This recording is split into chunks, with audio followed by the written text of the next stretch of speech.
Hello, everybody. I'm so happy to welcome you to our July Climate Cafe with DA's Environment and Climate Crisis Council. I am Dana Freeling, the chair of the ECCC and a Texas voter, and I'm a Finnish resident. Today, we will discuss the climate implications of Project 2025. I'm sure all of you have heard about this blueprint to dismantle our democracy, which is basically the platform of the Republican Party and Donald Trump going into 2025. But once again, before we get started, I want to remind everybody, if you've logged on a little later, please visit votefromabroad.org if you have not already requested your ballot. Our format this month will be slightly different as we wish to facilitate really an open dialogue with all of you, the participants on this really important issue. The ECCC Vice Chair, who's with us now, Sam Goodman, will begin today's session with a few slides just to highlight some of the most glaring environmental aspects of Project 2025 and this blueprint to unravel our democracy. So Sam is a Costa Rican resident. Costa Rica just hosted our DA global convention. They did a marvelous job. And the country is well known as being at the forefront of sustainability practice. Sam is a New York voter, and he has engaged professionally in the field of sustainability and climate policy for over a decade. Thank you so much, Sam, for joining us today and for everything you do for the ECCC and for Democrats abroad. I'm really looking forward to our discussion. So if you would take the floor, if you want to share your slides. Sure. Can you see my screen? I see Okay, your great. screen. Looking good. Okay, great. So I just wanted to provide a brief overview of what is Project 2025 and its implications for the environment and climate before we get into the meat of the discussion. So I think ahead of Earth Day, we published an article on the implications for climate. Now Project 2025 is really in the spotlight as the Trump administration tries to, or the Trump candidacy tries to run away from the playbook itself. So what is Project 2025? It basically amounts to a dystopian 900-page manifesto and essentially an open plot to dismantle the federal government. So what do they want to do? They want to scale up oil and gas production domestically, slash EPA funding, abolish many agencies and vital environmental offices throughout the government, which we'll get into in a second, as well as stack the government with right-wing ideologues. The document itself has four main policy aims: restore the family as the centerpiece of American life, dismantle the administrative state, defend the nation's sovereignty and borders, and secure the God-given individual rights to live freely, or whatever weird stuff JD Vance likes. And there's several dozens of authors, and many of them include prominent Trump era figures like Dr. Ben Carson and Peter Navarro. If you go through it, you'll probably recognize a lot of the names. So Paul Dance did step down as the director of Project 2025. I don't know if you saw, but the Trump candidacy basically trying to run away from the document. They issued another statement that they have no affiliation with Project 2025, despite what we may hear otherwise. But what he said was Project 2025 is not a white paper. We are not tinkering at the edges. We are writing a battle plan, and we are marshaling our forces. Never before has a conservative movement banded together to systematically prepare to take power day one and deconstruct the administrative state. So you've been hearing about deconstructing the administrative state since Bannon said that, and Steve Bannon said that in 2015, 2016. And this is kind of the fulfillment of his prophecy in so many ways. So just wanted to get a little bit into the details of like, if this were carried out, what it would look like. So it's basically take a wrecking ball to the environment. We're talking about overhauls in the Environmental Protection Agency, NOAA, Department of Energy, Department of the Interior. So as far as the Environmental Protection Agency is concerned, it's really trying to reduce the agency's size and scope It calls for the straight up elimination of the Office of Environmental Justice and External Rights, and it proposes to restructure and streamline the agency to be better aligned with the principles of federalism and limited government.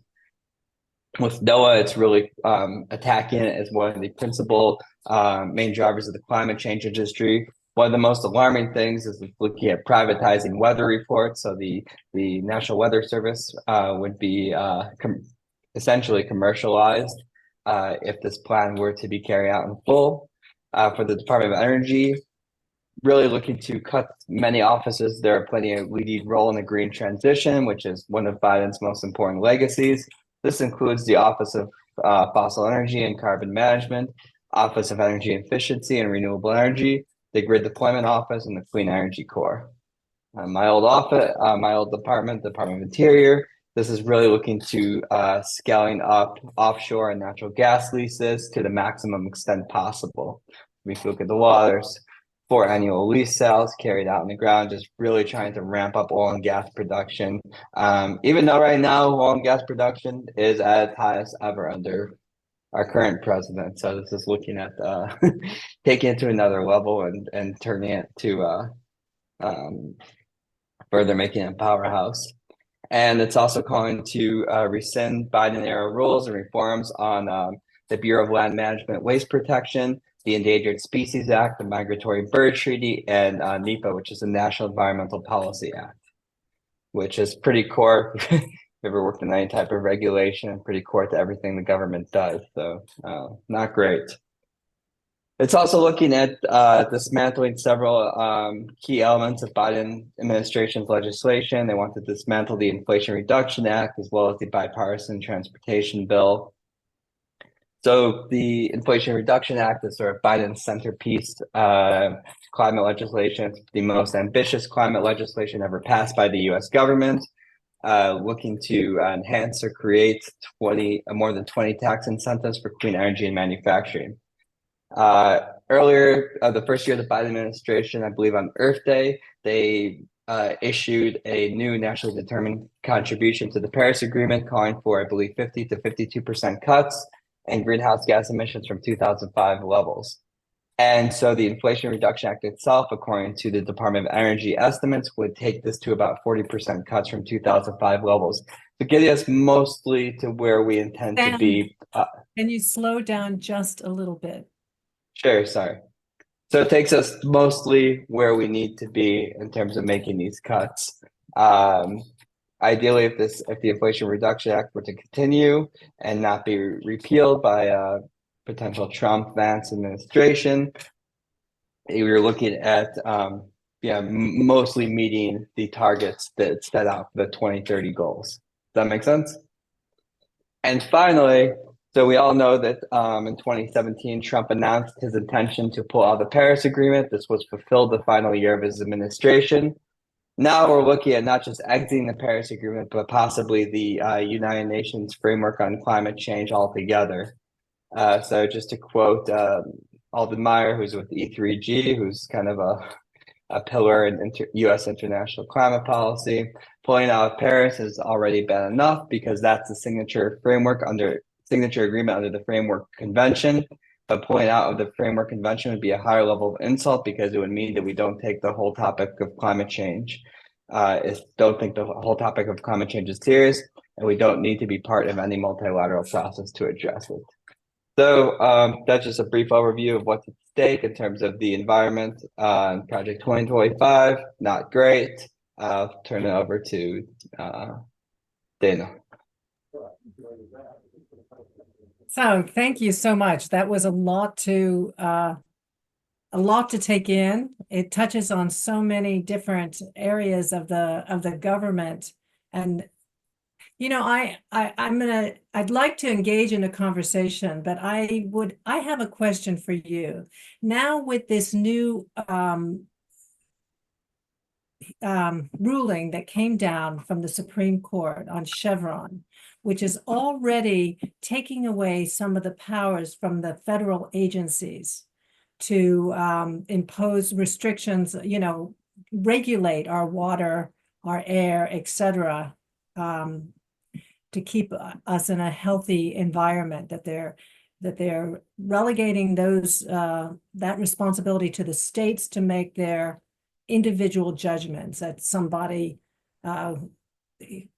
lawyer who has no background in science can come and bring a case and overrule some regulations. And I'm wondering how you see this Project 25 blueprint working in concert with these new Supreme Court decision. I don't know if you've thought about that, but Well, I think that it just basically I think the fundamental idea behind the two, I mean, not the I mean, the philosophical basis for the decision, but I do think what we're looking at is deconstructing the administrative state, reducing the ability to regulate and control, and for the national government to have,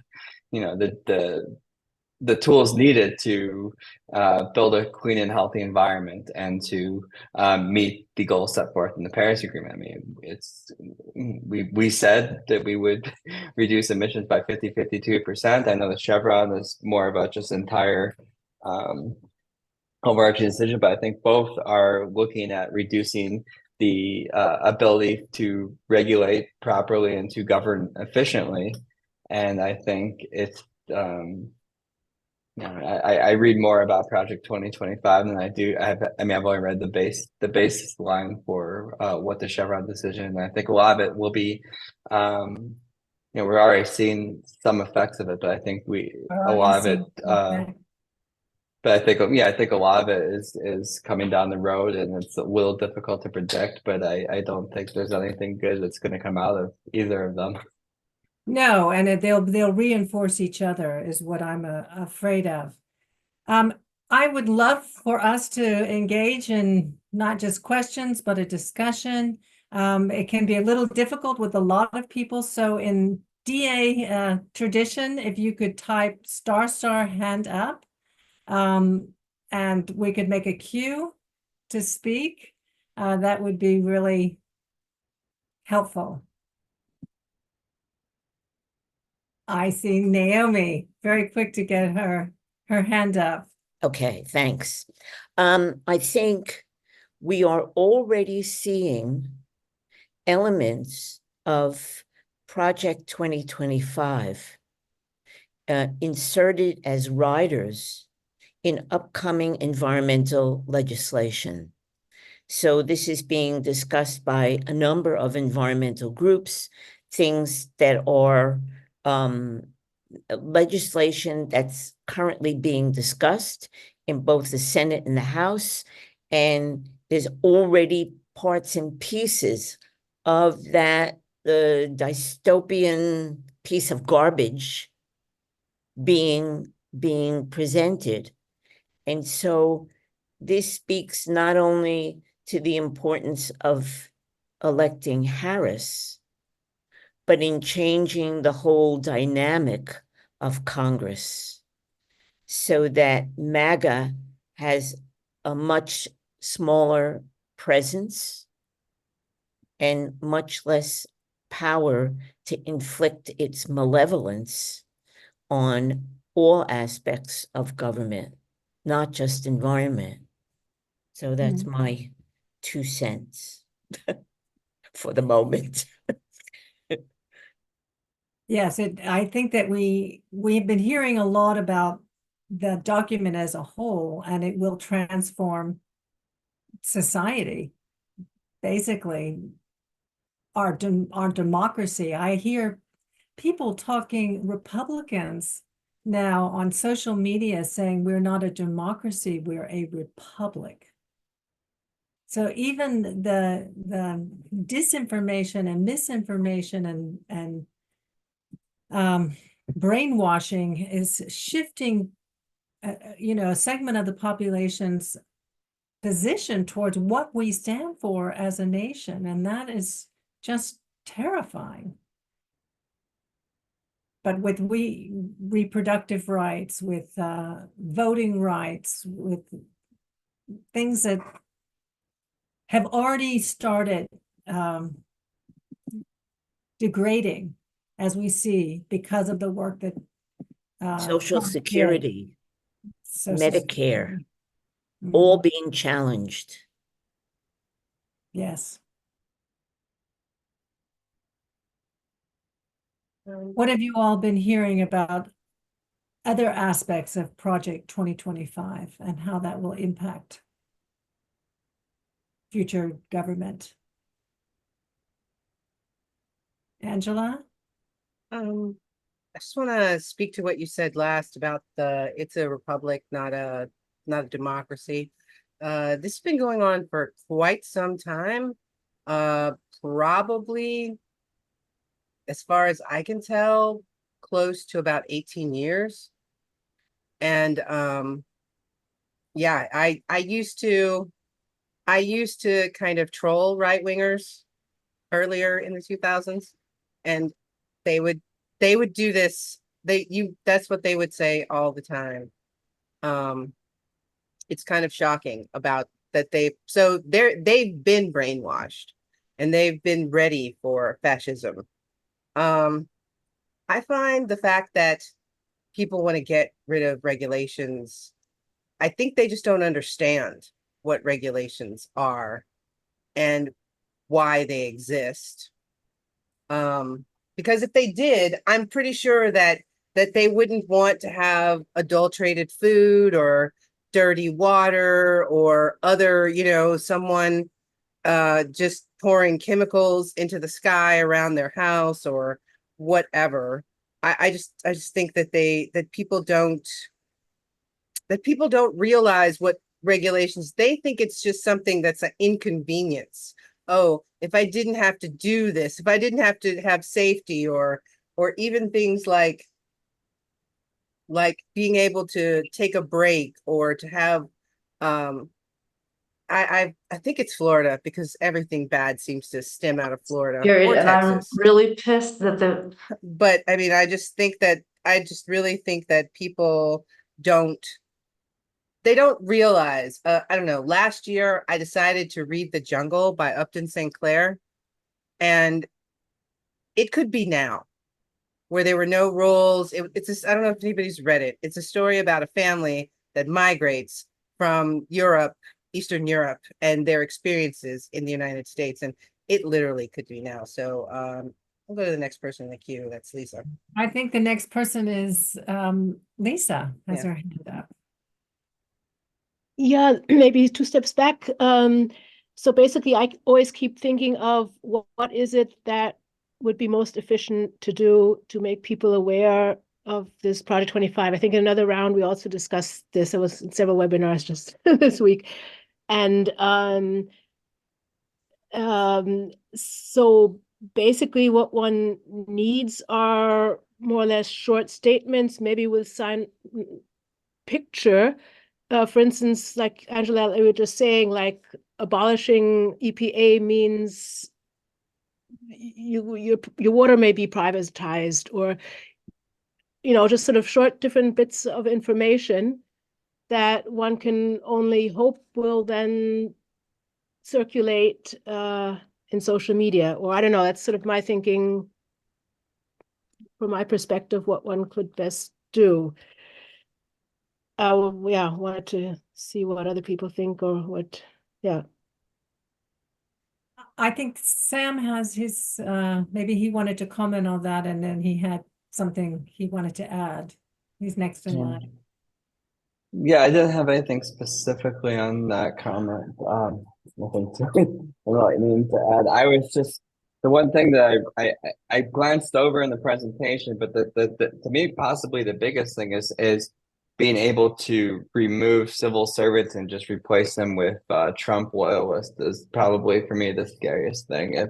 I mean, I've worked in the U.S. government for several years, just as regulating oil and gas production, but also if you read Michael Lewis's Fifth Risk, like the role that people play and throughout the agencies, and they play these key roles that could prevent the U.S. from melting down essentially, and to be able to sort of just come in and take a sledgehammer. I mean, we already saw what happened in the first administration where you lost massive, decades and decades of knowledge in the State Department and the US EPA and other areas where they were purposely trying to gut or downsize, but but they weren't able to force civil servants out the way that they're planning to now. So I think to me that might be the most frightening element of the whole situation.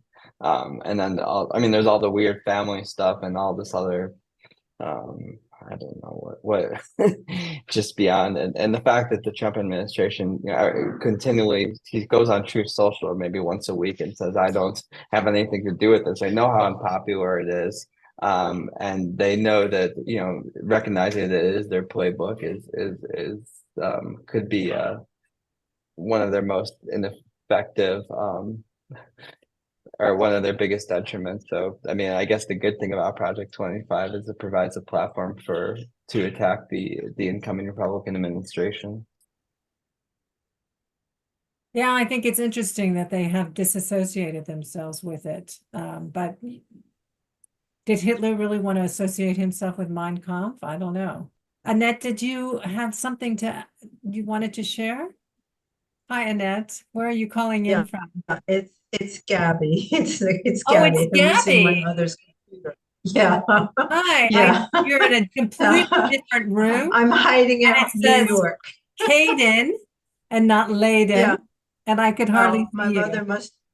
Yeah. No, what the lighting is not very good. I don't know because since I came here, I got the Environmental Defense Fund's magazine Solutions, and it was basically a whole series of articles on the IRA and the BIL and what they have done in terms of funding and people and projects, very, very concrete details about how these federal programs are actually helping people in their everyday lives. And I was wondering if something like that might not be more very appropriate in messaging against the dismantling of federal agencies and say, look, the EPA does this, Flint, Michigan, look at the water in Flint, look at how many reservoirs have been cleaned up or filled, or how much energy has been produced, or how many people's heating bills have been reduced, or things like that where they really speak to the people and say, these federal agencies are not there as decoration. They actually do something that helps you. Very, very not ideological, but very hands-on. That protects our health and our children's health, our ability to eat, agriculture, but not in general terms, but really just saying, look at the very specific things that are done in each state. So that people realize that it's not just some monstrous creation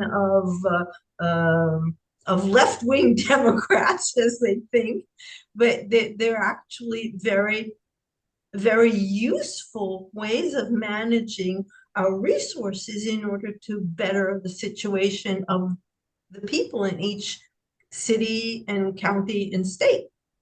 And they come from a Republican tradition. I think it was Nixon who established the EPA. So wasn't it Roosevelt? But Roosevelt who started some of the stuff? I don't know. Teddy I think Roosevelt it was before. established a lot of reserves and protected lands. But I believe that the EPA was started under Nixon. Correct me if I'm wrong. Yes. But what was once the Republican Party and Republican values have been completely shifted under Trump and Bannon and these people. They no longer fight for the same values, or what we consider American values. I love how the Harris campaign has now branded these people, instead of using cuss words and bully words, they're just saying they're just so weird. It doesn't make sense. Yeah, that's perfect. Brilliant. Naomi, you had something to add. Yeah, I wanted to come back to something Angela said about people being confused. When I was a kid going to public school, remember public school, which also may disappear because they're looking to defund all of public school so they can further control what you are able to learn. But one of the things we were required to study was civics. You were required to learn what your government, what your government was, and all the different agencies, what they did. And I think that information is no longer provided to students. So you come out of school really not understanding your government and the way your government functions and what it does and how that benefits you. And I also agree with Annette that when things are being discussed, it's kind of like climate change. If I talk to individuals about climate change, I never talk about Antarctica. I talk about what's happening that's intimate for you, so that there is a personal connection to things in your environment that are changing. And invariably, you get recognition of that. People all of a sudden say, hey, yeah, it's like there's a right-wing woman in New York City who's completely a denier of climate change. And one day I said to her, Corinne, you ever notice that red-breasted robin redbreasts don't leave over the winter? And she kind of looked at me and she said, you know, you're right. I see them in my yard all year long now. And I said to her, guess what? That's climate change. So there has to be personal connections for people to understand what is really meant by these things in their own intimate terms. And I think we do a disservice when we generalize things and don't make it as specific as it needs to be for the audience we are directly discussing with. Mm. And I think these two things, education, especially experiential education, and connective tissue, getting people connected to the specific things that have changed in their world, would help the dialogue. Mm. Thanks. Thank you, Naomi. Of course, it's what you say is absolutely, absolutely true. But first we have to make sure, right now, it's so urgent, we have to make sure we keep a democratic administration in office. Joy, we're so happy to hear from you. Did we lose her? No, I'm here. Sorry. I sent a message There you saying, Hello. hello, sorry, we just moved into a new flat. We just moved from London and the Wi-Fi is a bit, a bit dodgy. Welcome. And I lost Welcome to audio. We're in UK. Cheltenham now. Loving it down here, but you know when you move into a new flat, like everything's a bit of a niggle. So I guess I'd like to kind of follow on with what Naomi was saying. And one thing I will say is I was visiting my favorite auntie and uncle in California about a year and a half ago. And my uncle does not believe in climate impact. And can I say that, what is it, 30 miles an hour winds carrying fires in California? And I think was it per minute, they're burning down the equivalent of 50 football fields. So, I mean, how do you combat that stat? Like, you just can't. Anyway, that's not the point of me kind of jumping into this. But I'm transitioning into sustainability, and you know, I studied at Cambridge, and it's basically my focus now, which is why I want to join this call. But I guess the other question is, I've had a lot of American friends, both in the UK and the US saying, is 2025 real? And I think I missed a lot at the beginning because my audio wasn't working, but and I think someone said that Trump is not acknowledging it. So I guess I want answers, to people that ask me, and I'm personally canvassing people to vote from the UK. But then I get this question, like, is it real? Is it propaganda? Is this Democrats going after the Republicans? So if I don't know who on this call could actually give me like some pointers on what to say about that, because personally I'm confused. It is real. There are people that will be in top spots in his cabinet. And maybe Sam can speak to some of the particulars about staff members responsible for drafting it and what kind of implications. I've read a lot about that. I think he can't distance himself from it. Sam, can you answer this? Which element about how he can distance himself, or who he might stack is with? this real? Can we really tie it to Trump and his platform and his people? Project 2025. She's being asked that. She's confused, and she wants to have some facts which she can respond to people with. Well, I mean, I think the Heritage Foundation, if I'm not incorrect, is probably the most prominent conservative think tank. So, I mean, have they said this is the Trump playbook? I don't. They haven't said that, but it's basically the playbook for the incoming Republican administration. I think, I think maybe the Center for American Progress is a little less prominent than they were, but I think the equivalent would be in 2016 if Hillary Clinton said, "Oh, I have nothing to do with John Podesta and the Center for American Progress. I have no idea who these people are," and just purposely running away when clearly the Center for the American Progress is the primary think tank driving the agenda. I think I think that maybe that analogy might not be as applicable in 2024, but I do think there. And then for the previous administration, I believe Peter Navarro, Ben Carson were the most prominent. I was just Googling around. I remember William Pendley, who I believe was running the BLM, Bureau of Land Management, at least during part of the administration. He wrote a lot of the stuff on the oil and gas production, but it's not just the Heritage Foundation. There's dozens of conservative organizations affiliated with this. So this is the primary playbook being used. JD Vance is on record multiple instances saying how great Project 2025. There's other prominent people. So JD Vance he wrote the foreword, Vance. He wrote the foreword? Yes. No, that was Okay. another book that's coming out now. No. He wrote the foreword of Project 2025. Mm-hmm.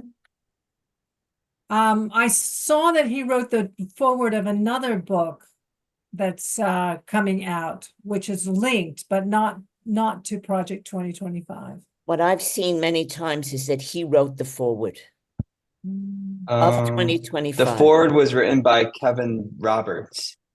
I don't know if he's quoted in there. I'm just looking at the authors now. So everyone, I mean, you'd recognize if you go through the authors: Rick Dearborn, Peter Navarro, William Pendley. Some people are more prominent, some people are less. So Pendley wrote the Department of Interior. I believe he was in Trump's administration under the BLM, I believe the second part. So Navarro, yeah, so there's each chapter. So there's 30 chapters. You probably, I only recognize maybe like 1 in 5, 1 in 6. But I think the fact that he would distance, and a lot of the people who spoke, Navarro went straight from jail to the Republican National Convention. So I think that it's somewhat disingenuous. And I believe on the week before the Republican convention, Trump came out with his own platform. I mean, it was still pretty insane. Looking at deporting protesters on the Israel, really extreme stuff, but still tried to distance himself. I think on the family issues, the abortion, I think Project 2025, if I'm not mistaken, they call it for the banning of pornography, just stuff that's relatively to extremely unpopular. So they're trying to distance themselves from most of the stuff. I don't think on climate there's too much daylight between what the administration is actively proposing and what's written in there. I mean, it's just, I think the fact that that this manifesto be completely ignored would be relatively naive. Does that make sense? Yeah.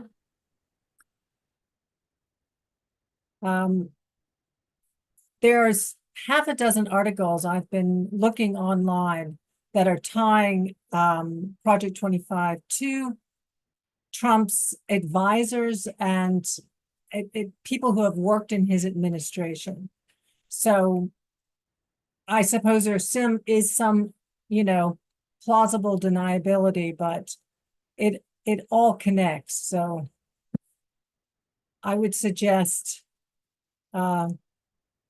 if you want to try to discount this, I would suggest going online and really taking a deeper dive yourself on what you can respond to naysayers and to educate yourself as well. No, absolutely. And I've done some research, but I'm thinking of putting together kind of like just like a little like tick list of like a fact sheet of what hasn't been substantiated, and which is kind Good of idea. Send it to us when you do. I will At absolutely. ECCC at democratsabroad.org.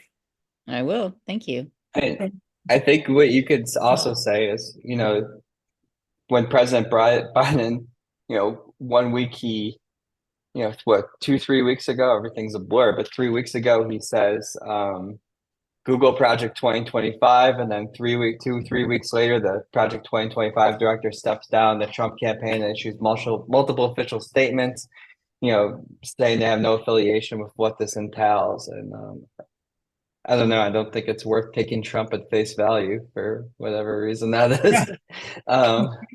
But yeah, I mean, I think the attacks work. I don't think I think the Democratic administration or the campaign sat on this for too long, but now it's out in the open, so they're just trying to scramble. And I think with the JD Vance pick, it essentially doubles down on the family values aspects of Project 2025, which is pushing the Trump campaign to run further away from this platform. But I do think that the most prominent conservative think tank, the fact that if you just say there's no connection there is not believable in the slightest. And a lot of it mimics what Steve Bannon's been saying, what Trump's been saying, with a lot of the more prominent people. And if you look who he stacked the deck with in the first administration, I mean, their whole goal was, at least in the environmental areas, was to deconstruct the administrative state. I've kind of blocked a lot of the people out from memory. Julie, you have your hand up. We'd love to hear from you. Yeah, hi. My connection is really unstable, but I'll try to put my first point across. Sam, thanks. I think you answered some of the questions I had, actually. And that's that we're in climate collapse already. It's not really about belief, it's about the facts. You said how Project 2025 doesn't really address this. So how do the Democrats address this existential crisis that we have? And I'm not Pollyanna saying, it's going to be a better future and it'll be really nice for everybody. I'm just really scared. I mean, I spend most of my time as a climate activist, and I'm wondering, I'm not really seeing the leadership from the Democrats. I see the danger of Project 2025, I think. And, like you said about the civil servants being hollowed out completely. Do you have any recommendations for a way to approach this? Like, we should be on a wartime footing, really, in terms of the climate collapse. And it seems like neither party is really addressing that. I mean, the one party is saying, ignore it, and the other party is not really taking the bull by the horns. So educate ourselves, educate each other, and get out the vote, because there's really nothing more powerful right now, nothing more important than electing Democrats. All Democrats aren't equal either in terms of taking, climate action, but this is where we start. And then, of course, once we have Democrats in office, communicating with them, letting them know what our priorities are. Sam, do you have anything to add to that? Yeah, I think saying democracy on the line was clearly a failed strategy from the Biden campaign. Um, and if you look at the polling on any issues, the Democratic values win.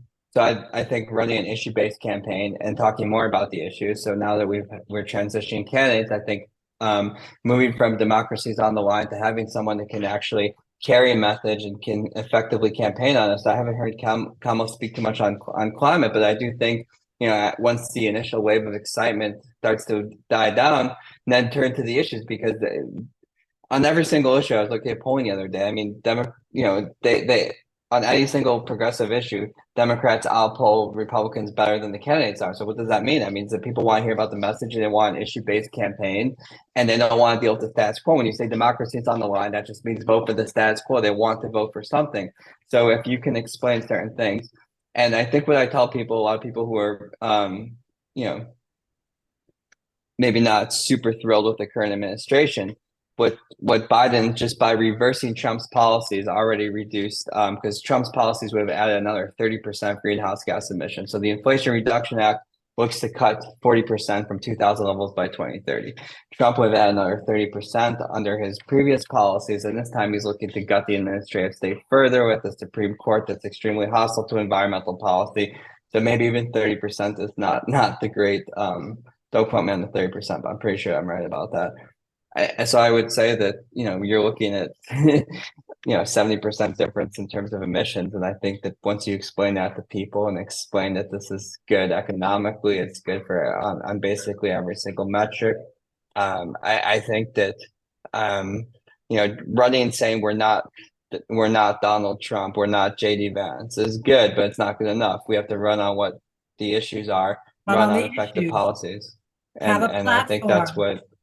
what really was lacking from the previous campaign, which I thought was not well run. And I think this administration, if you look at the daily things coming out of the Harris campaign, it's issue based, and they're good. And they're every time they slip up, and it's not just about, what he says about democracy or this or that. I mean, that's obviously important, probably the most important thing, but that's not enough to get young voters to the polls. It's not enough to get other people to the polls. And why are they running from Project 2025? Because everyone knows that this is all extremely unpopular material. Why is, Vance, JD Vance the most unpopular pick? Because a lot of what he stands on embodies the principles of Project 2025 on issues of abortion or these family values. And so I think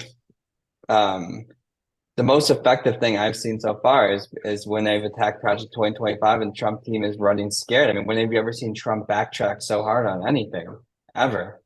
Yeah, I think I've never he's seen not going to anything. debate Harris now. He's pulled out.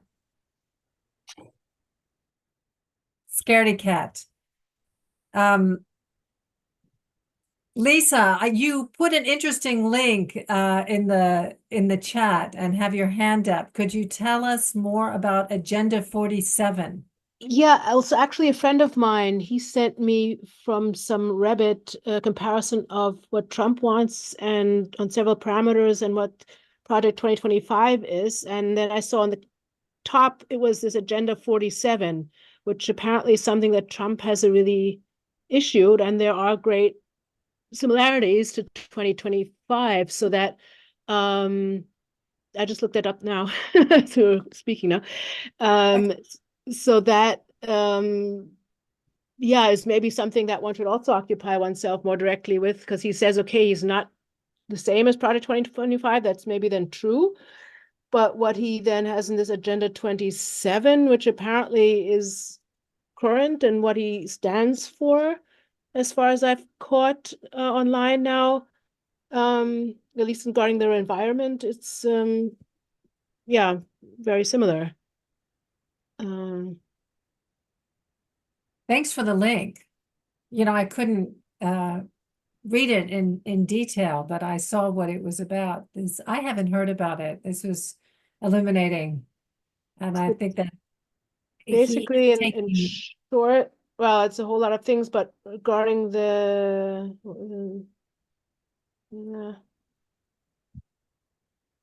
actually environment, I see is not in here.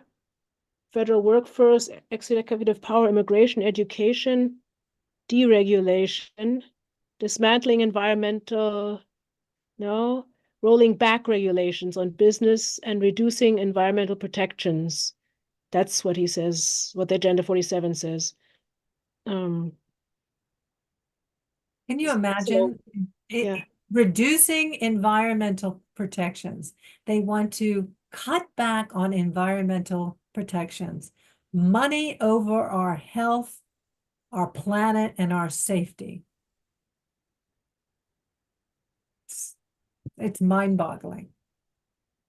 I mean, they're different standards. That's the thing, right? They're standard, and so one can't, with the people who are completely convinced of that, it's difficult to argue. One can mostly try to hope to convince people who don't know so much that one can still talk with, I think. And then to the question that came up beforehand, so yeah, as far as the actively promoting environmental topics, looking at how it is here in Germany and how much contradiction there are to things that, in my eyes, are quite sensible. I think, as someone stated here, that's true. One should first see that, Harris gets in place with sort of more broader topics, and then later go into, more things where there might not be such a wide agreement upon, because it is such that, at least, I mean, like consumer products, they will at first get more expensive, most likely, because it costs more to pay for things that you can compensate for in some sense, and which are better.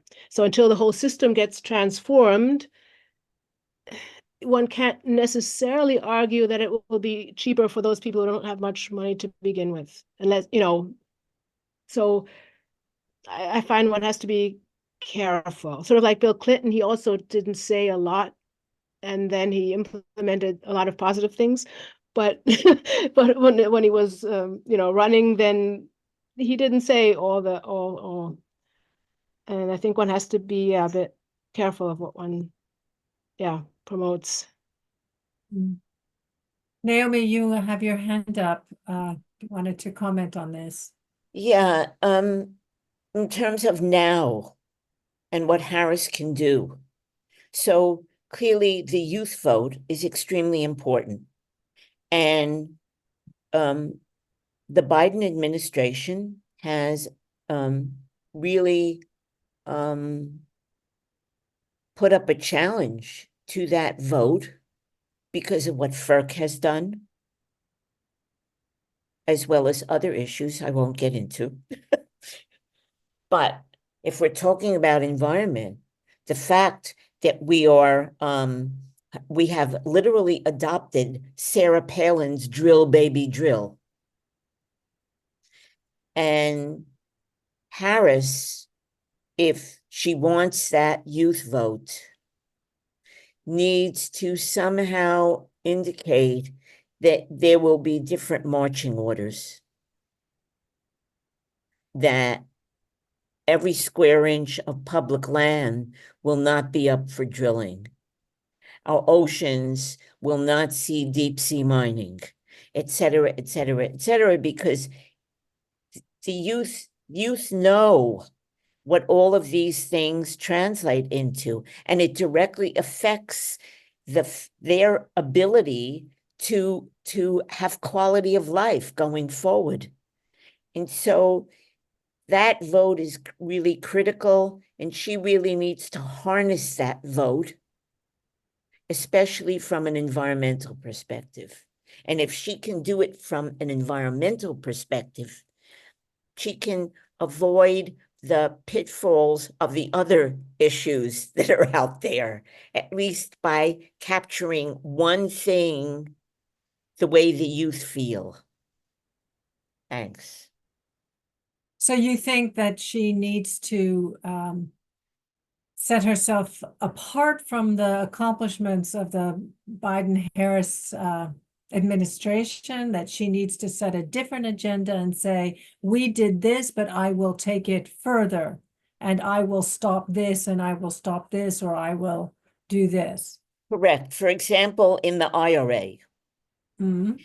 there are billions of dollars for carbon, whatever, carbon capture. We know that carbon capture is greenwashing. Mhm. That's a known quantity. And it is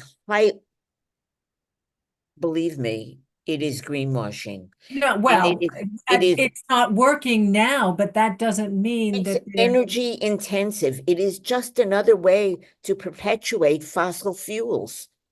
okay. And- Anyway, go on, Naomi. And it is, these pipelines are extremely dangerous for communities. Mhm. Sure. So if she can find a way to back away from this, Mhm. so that she is not putting forward a potential administration that is dancing the fossil fuel dance. Yeah. You know, she was criticized in her, in her primary bid in 2019 for the intention to ban fracking, which I applauded her for at the time. And I have always liked her. I've had to say that quietly because I know she wasn't very popular for a while.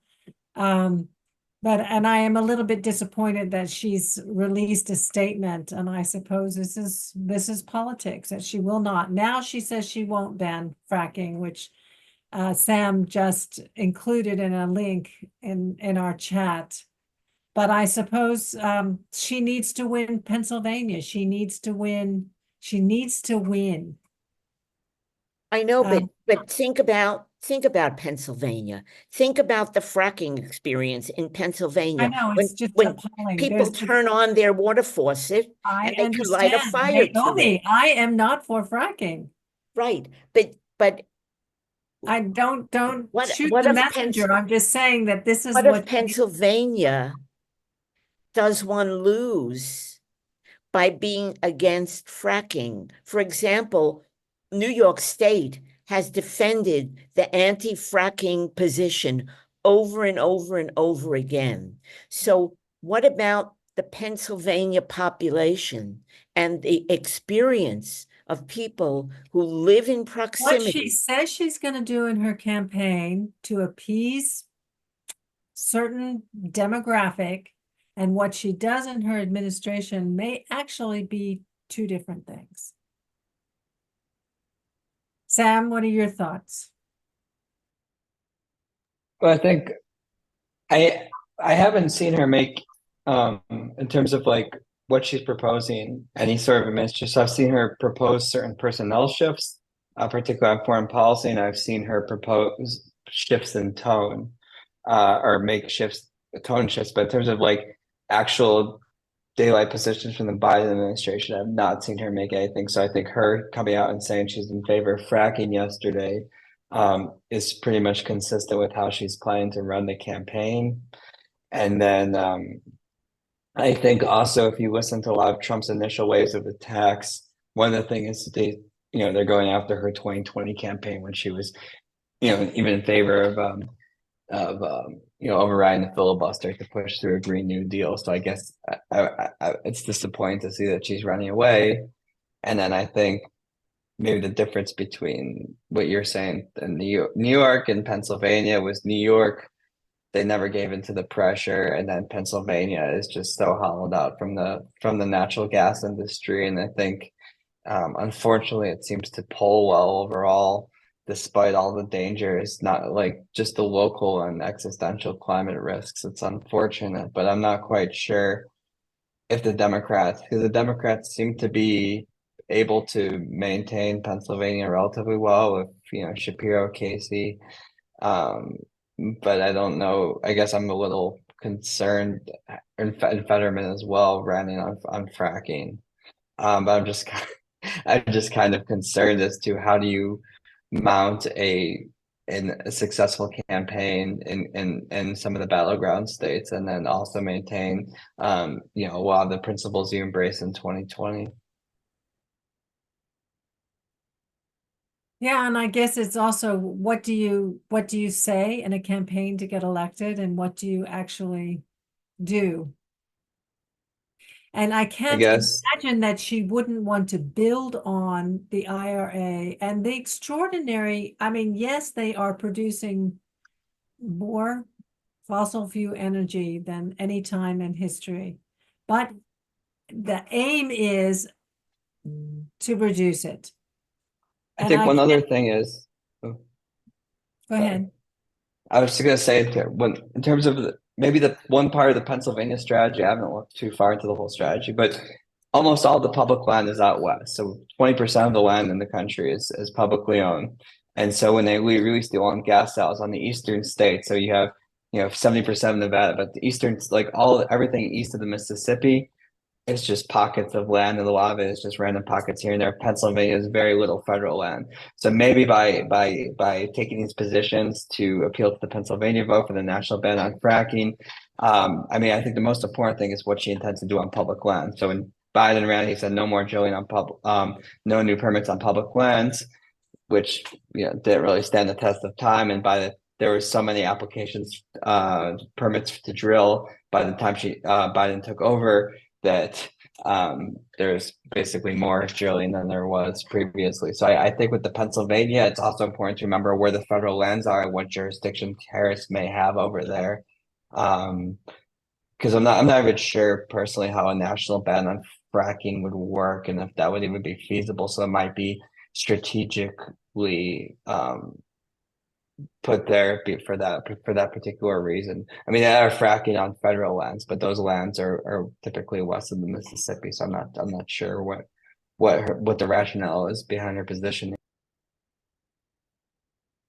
Joy, thank you for joining us, and do follow up with me at I see that you have to jump onto another call, but if you create a list, our door is open. Stay in touch through ECCC at democratsabroad.org. Thank you for joining us today. I think she's maybe already left. Nope, just walking out now. Okay. Sorry. On to my next call. Thanks, guys. It was really Welcome to the UK. been here 30 years. Oh, you've been here 30 years. I don't know why oh, you moved into a new flat, not to the UK. Yeah, I've been in London for 30 years, and we just moved to Cheltenham, which is like 2 hours kind of southwest. So yeah, just move up the house. But yeah, I will combine that or collate that list and share it with you guys. It just, I think for me anyway, it'll help because there's just so much propaganda out there. And so if I do some research and just say, you know what, I can actually put my hand up and say, I've done the research, I can, kind of validate as much as I can. And those are the kind of the talking points for the questions that I think we're all going to get. This is great. It's a great idea, and I will help disseminate it to our community, because we all need to educate ourselves first and then help educate each other and help educate voters. And this is exactly the right path to take. So thank you for bringing that up and for doing the work. No problem. What All a right, joy. guys, got to jump off now, but love to see you guys and see you on the next call. Great. All right, take care. Bye. You too. The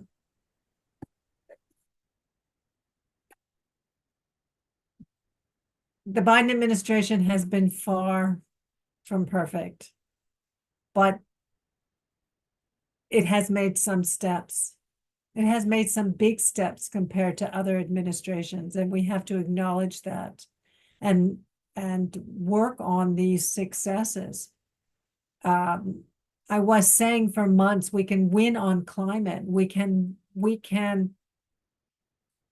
youth vote, as you said, Naomi, is key to this election. And I think it's important that youth acknowledge and understand what progress has been made, and that the campaign now really focuses on, and this way you're absolutely right, Sam, the Biden campaign did not focus on what we are going to do next. What is our agenda? What shall we achieve and how will we achieve it? And I see messaging coming out now from the Harris campaign, which is really encouraging. It's a great step forward. So we need to educate ourselves. You know, Sam is on it. Everybody can do their part, what they learned, share it with us. Educate yourself, share it with us. Let's help educate the voters around us and Republican voters. I still meet, I was back in the States where I live here. I don't really run into Republican voters, but in Texas, where I'm from, I was meeting them nearly daily. And as a Texan, I'm able to talk to Texans and try to approach the conversation gently and meet them where they are. And so we need to have the facts at our fingertips to be able to talk to people. I also know a lot of Republican never Trumpers in Texas, hate him, but feel like they won't vote for Trump, but generally they're supporting a Republican agenda because they have fiscal issues, though they may be more socially liberal. And it's important to help lay out the argument why these environmental and climate program, energy transition, how that can really increase opportunities for employment, how it's a win-win-win. Ultimately, it's a win-win-win situation. I think that the current administration's done a poor job selling the Inflation Reduction Act in terms of job creation, because mitigation, you could talk about, adaptation, loss, and damage maybe not being an economic opportunity, but mitigation is clearly an economic opportunity. And then even if they want to, I don't agree with, promoting the whole only focusing on U.S. domestic manufacturing and putting taxes on. But if you going up against a protectionist administration, you could say this is building, U.S. jobs. We're redoing the economy. This is, a great channel for economic growth. And even though inflation has dropped since the Inflation Reduction Act was finished. I mean, it was all marketing. It's just it's so much of a failure of marketing, a failure of communications. And so they're just letting the Trump administration run wild with the Green New Deal narrative and trying to paint Kamala there. And I'd assume that part of the reason behind her statement on fracking yesterday was because that, there's constantly playing defense against, the Trump administration, which we can see that switching from defense to offense has put the Democrats in a position to win and possibly win in a landslide. So I don't understand why you would continue to play defense on the environment, on climate. I mean, if you're worried about a handful of Pennsylvania voters, and even so, I mean, it's not like the entire electoral map is up. So we don't have to follow the Biden administration's plan, because Biden had to win through Michigan, Pennsylvania, and Wisconsin. That's out the window now. That's not out the Kamala's window up in Georgia because there are a lot of electoral votes, but we need to win everywhere. Right, but I'm saying that only saying you have to win through these states and you have to cater only to these types of voters. She's up in Georgia now. So I mean the entire electoral map has changed overnight. And maybe the whole Biden playbook of trying to win through these ex-Rust Belt states by trying to present yourself as Amtrak Joes again. I mean, this is a whole different ball game, and and I don't understand why we need to use the playbook that the current administration is using. And so stop going on defense, go on offense. But you can also run on their wins. And I get it's badly communicated, but every week I get messaging from the White House, from the 100,000, 200,000 more jobs, energy jobs, new energy jobs have been created this month. They just haven't publicized this well enough. There are so But they let the many Democrats, yeah. And they let the Republicans run the narrative over 30,000 And they cold let the jobs in West Republicans run Virginia. it. Somehow that narrative is being outdone by the hundreds of thousands of clean jobs that are being created by the current administration. It's a messaging failure because they're making it sound like that they're running against economic growth, which is, at least on these mitigation elements, push forward there in the creation of clean energy jobs. That's not what's going on at all. It's And a these clean trend to energy create a new jobs economy. are being created in red states.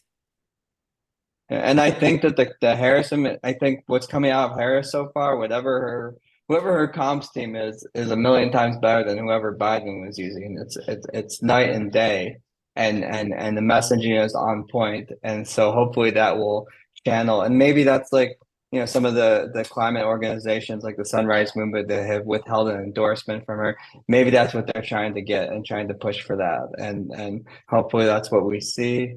And hopefully the messaging stays strong until November.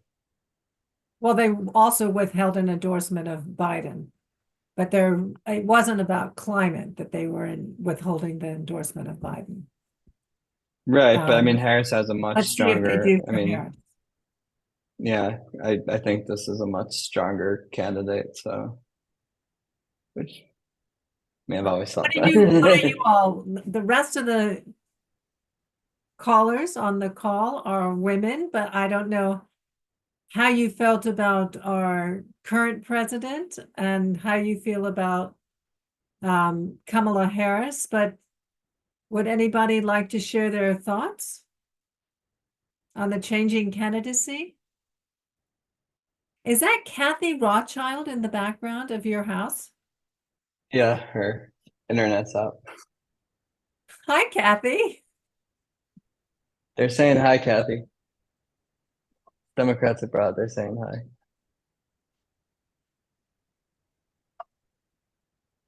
I thought I recognized a familiar face. They saw you in the background. So Dana, not just the women's issue, but workers in general. I don't think they are promoting enough of all the good they've done for workers and the right to unionize. And what's the story with the Teamsters and this idiot speaking at the convention? I mean, given what the Biden-Harris administration has done to promote workers and workers' rights, what's that story? And Harris really needs, and Bernie Sanders has also been pushing her to be more proactive about the worker agenda, not just the accomplishments, but what's next on the agenda for workers. Yeah, but he'll be the first one to say that Biden was the first US president to march with the unions, and Kamala Harris has been his labor liaison. But she has been right up there doing this work for him. Right, but she needs to vocalize that. Yeah, she's been a candidate for a week. Right. No, but a week. Does anyone know what the story with the Teamsters is? It was one guy, and he's gotten a lot of flack. Well, and he's now got a challenge for leadership. He wanted to get the messaging out to both parties, I think, especially when it looked like a Trump victory was inevitable. At that moment when he spoke was when it looked as close to a lock as it was. But the UAW is being very vocal, and they're not capitalizing on that. And they're also really good in terms of the speaking points on a just transition. I don't understand why. I think Sean Fain needs to be on the campaign trail next week, and I think that would be great. But who needs to be? I'm sorry, I didn't hear you say. Sean Fain from the UAW, who's Right. been very, very vocal on their endorsement, and I hope they take full advantage. the Teamsters need to endorse her.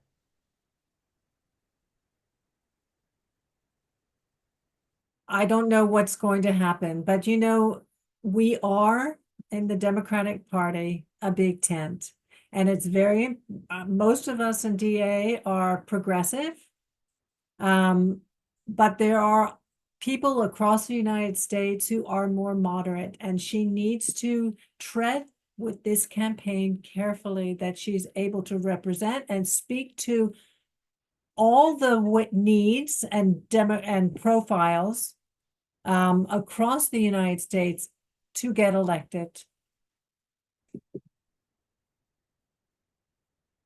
Do you think that she's going to have difficulty getting the endorsement of the Progressive Caucus?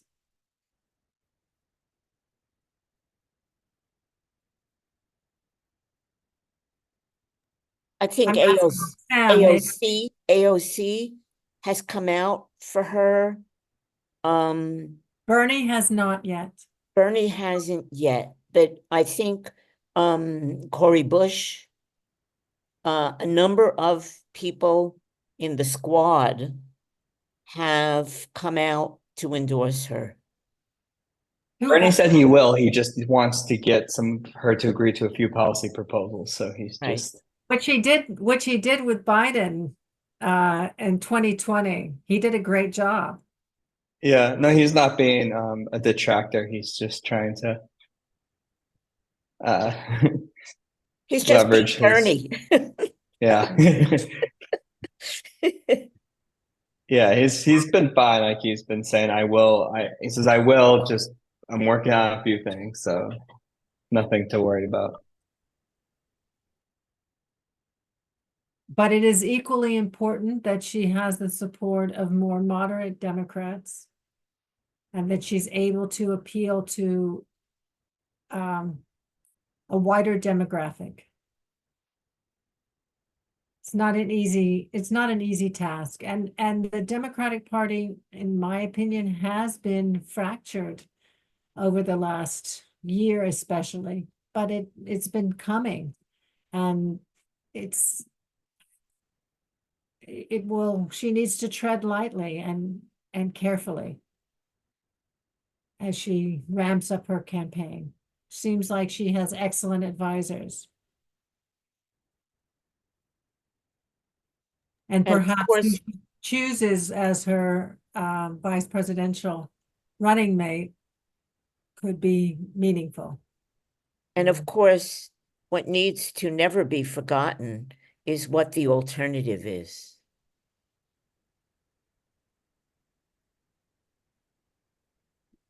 AKA the felon and Project 2025.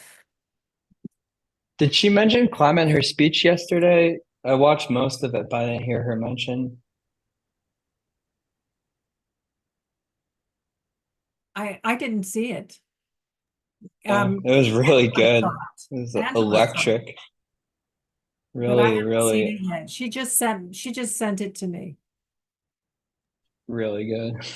But I Really don't good. think that she So went you liked it? I'm so glad. really good. It has like 2016 Bernie energy. It's like both like the Obama 2008 trail and then the Bernie 2016 that has like that kind of energy to it. Just That's so people are wonderful. going nuts. Coming from you, Sam, who's rarely really satisfied, that's a great endorsement. She was really good. Like them. I look forward And the to. stump speech, I didn't know she would deliver a great stump speech. It was really good. But I I saw the think one in that Minnesota, which was excellent. this one was really, I was really surprised.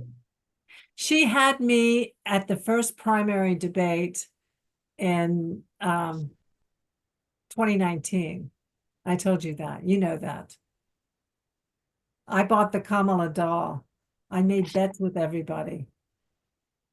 But then she obviously fizzled out, and Yeah. Whoever is like got her to become most of my doubts were about her political skills, but those are whoever helped got her, those are there now. Well, she's been in the White House for 3.5 years. She's been doing this. She has grown as a politician. She has grown in terms of policy substance. What her weakness may be, and maybe I shouldn't say it publicly, from what I understand, is security. That she has not grown into her own when she's attended the Munich conferences, that the speeches have been less than energizing. But this wasn't her strength. This wasn't her area of expertise, and it takes time. I know, and Biden had 50 years of experience doing this.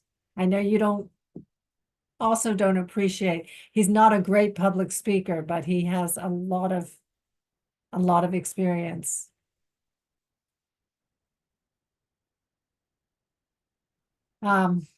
We can do this. We might have a landslide. Sam, are you betting on a landslide? Yeah, I said they switched Biden out of anybody that there'll be one anyone, and she actually looks like a above average candidate now. So I think What but about everything was showing that, like the polling data was showing that the every swing state candidate, it was Biden, just pull them out and we're good. Lisa, what do you think? Have we lost you? No, my internet connection isn't so good, so I've not caught everything. What do you think about her candidacy and it's gone into, prospects? yeah, it's quite choppy. I haven't heard much of her talk, so I heard the very first one. That was really, really good.